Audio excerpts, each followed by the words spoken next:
Hi everyone and Happy New Year. This is Anders Ibsen with Windermere Professional Partners, Managing Broker of Anders Ibsen Homes. Did you know that in the near future, you might be able to have a triplex almost anywhere in the city of Tacoma?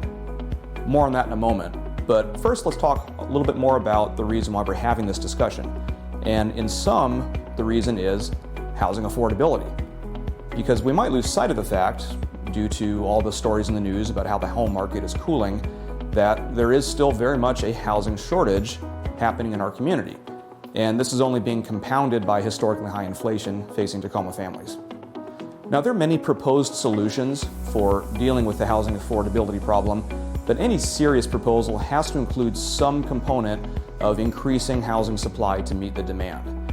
And thankfully in the city of Tacoma, we do have such a proposal, which is called Home in Tacoma. Home in Tacoma is very technical, so we're not going to talk too much about what it looks like in the weeds, but in sum, what it seeks to do is to increase the housing supply for not just renters in our city, but to allow homeowners more options for what to do with their property. And what it seeks to do in pursuing those goals is to really streamline the residential zoning so that there are really only two categories. They're going to be either low-scale residential or mid-scale residential. And we're going to explore a little bit more about what those things mean. Low-scale residential is going to be the majority of the city. Think single-family neighborhoods. And what's going to be allowed under the proposal is single-family housing, along with some more options like cottage homes, duplexes, and even triplexes, and potentially more like fourplexes or smaller multifamily on a case-by-case basis.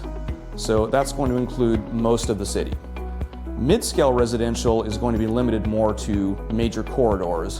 So think Pearl, I Street, Pacific Avenue, Yakima, places like that.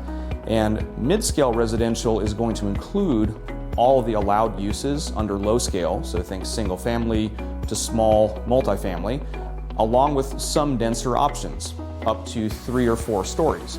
And the reason why it's concentrated more along major transit corridors is to help people save costs by having easier access to public transportation. So conceivably, any residential property in the city of Tacoma could be at least a triplex and potentially more, depending on where it's located. And in my opinion, that's probably a helpful policy discussion to have, because besides just providing more housing options for renters, this could also really benefit homeowners by giving you additional flexibility with your property.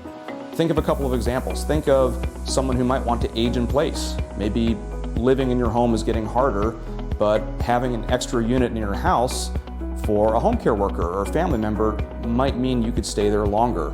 Or maybe your health is okay, but you're just getting cost burdened by property taxes, and having a renter live in another unit in your property could help you make those payments for longer so you can stay in your home. Those are just a couple options being discussed.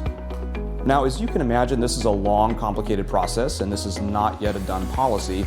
The city is going to be considering this for at least the next year. So you have ample opportunity to get involved at local community meetings, the Planning Commission, or even discussing with your city council representative if you're interested in getting more involved. Land use can have a profound influence on your home value, so if you're ever curious about how this might affect your home or your value, you're always welcome to reach out to me anytime. Call, text, or email me, and I'm happy to discuss. Thank you so much for watching. Keep the questions coming, and Happy New Year.